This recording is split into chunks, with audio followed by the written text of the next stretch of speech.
Assalamualaikum warahmatullahi wabarakatuh. Perkenalkan, nama saya Ramdan Maulana. Kali ini saya akan menjawab 5 soal remedial akuntansi. Jika ada kesalahan dalam menjawab soal, mohon dimaafkan. Soal pertama yaitu ada 2 kategori aset tetap yang secara fisik dapat digunakan dalam operasional perusahaan disebut dan jelaskan 2 kategori tersebut. Jawabannya yaitu aset tetap berwujud yang dapat disusutkan seperti gedung dan mesin. Aset tetap berwujud tidak dapat disusutkan seperti tanah. 2. Aset tetap tak berwujud dibatasi waktunya oleh peraturan. Jelaskan perbedaan hak paten dan hak cipta. Itu adalah perbedaan antara hak cipta dan hak paten, yaitu hak cipta melindungi karya-karya yang dihasilkan dari pemikiran kreatif seperti buku, film, lagu, dan karya seni lainnya. Sedangkan hak paten melindungi penemuan dan inovasi baru seperti produk teknologi, mesin, atau metode produksi. Soal ketiga, pada tanggal 3 Januari 2022, PT Olaga Food membeli kendaraan secara tunai dengan harga 190 juta sebelum dioperasikan secara normal. Dikeluarkan biaya berikut ini. A. Biaya pengangkutan sebesar 2.250.000, B. Pemasangan 2.250.000, biaya percobaan dan servis 2.600.000. Kendaraan tersebut mulai dioperasikan pada tanggal 4 Januari 2022 dengan taksiran ukur ekonomis 5 tahun. Dan nilai sisa sebesar 5 juta rupiah. Metode penyusutan menggunakan straight line method berdasarkan transaksi tersebut. Maka di sini dipinta yaitu pertama, hitunglah harga perjalanan kendaraan. Harga pembelian sebesar 190 juta ditambah biaya pengangkutan 2.250, ditambah biaya pemasangan 2.250, tambah biaya percobaan dan servis sebesar 2.600.000, dan total harga perjalanan yaitu sebesar 197.100.000. 2. Ini diminta membuat jurnal untuk pencatatan pembelian dengan kendaraan pada tanggal 3 Januari 2022. Jurnal pembeliannya yaitu pembelian kendaraan di kolom debit sebesar 197.100.000 rupiah. Dan di kolom kredit yaitu ada kas sebesar 197.100.000 rupiah. Dan untuk nomor 3 yaitu membuat jurnal penyusutan kendaraan tersebut tahun 2022. Misalnya metode garis lurus yaitu adalah beban penyusutan sama dengan Rp 197.100 dikurang ini ya,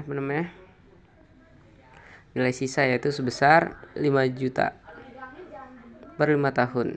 Beban penyusutannya itu adalah 38.400.000. Jurnalnya adalah beban penyusutan kendaraan di debit sebesar 38.400.000 dan akumulasi penyusutan kendaraan di kredit sebesar 38.400.000. Untuk pada soal nomor 4 yaitu pada tanggal 11 Januari 2023 Udesinar mengeluarkan uang sebesar 500 juta rupiah untuk memperoleh waralaba dari Alfamart selama 10 tahun untuk membuka minimarket yang beroperasi resmi mulai 2 Februari 2023. Berdasarkan transaksi tersebut, Anda diminta pertama yaitu menghitung amortisasi untuk setiap periode. Jadi amortisasi ini yaitu kalau 4 tahun itu 25% dan untuk 8 tahun itu 12,5%.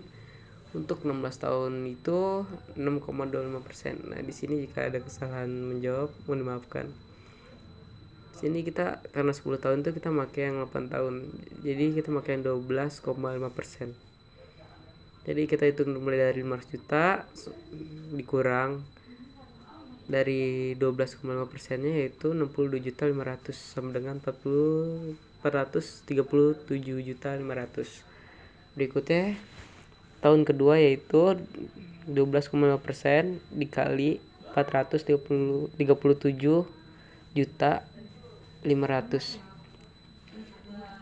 yaitu sama dengan 437.500.000 dikurang total yang dari 437.500.000 ini dikali ini, itu seterusnya. Dan untuk hasil target 10 tahunnya itu yaitu ada dibulatkan 131.537.788. Nah, kedua ini diminta buatlah jurnal untuk amortisasi waralaba Alfamart.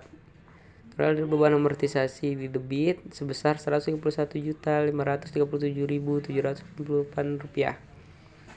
Dan penyusutan amortisasi di kredit itu sebesar 131.537.788 rupiah. Untuk soal nomor 5 yaitu pada tanggal 2 Januari 2022 PT Jaya Sakti memperoleh hak paten atas suatu produknya dengan mengeluarkan macam-macam biaya sebesar Rp25 juta.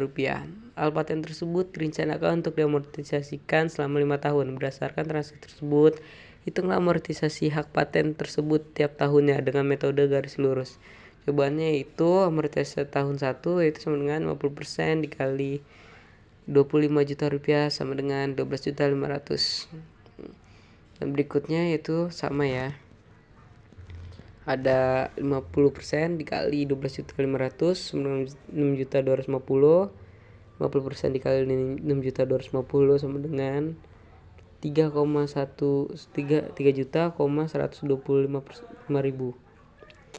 Berikutnya 50% dikali 3.125.000 sama dengan 1.562.500 perak. Untuk amortisasi tahun 5-nya itu adalah senilai aktiva ya. Terima kasih. Assalamualaikum warahmatullahi wabarakatuh. Bila ada kesalahan kata mohon dimaafkan.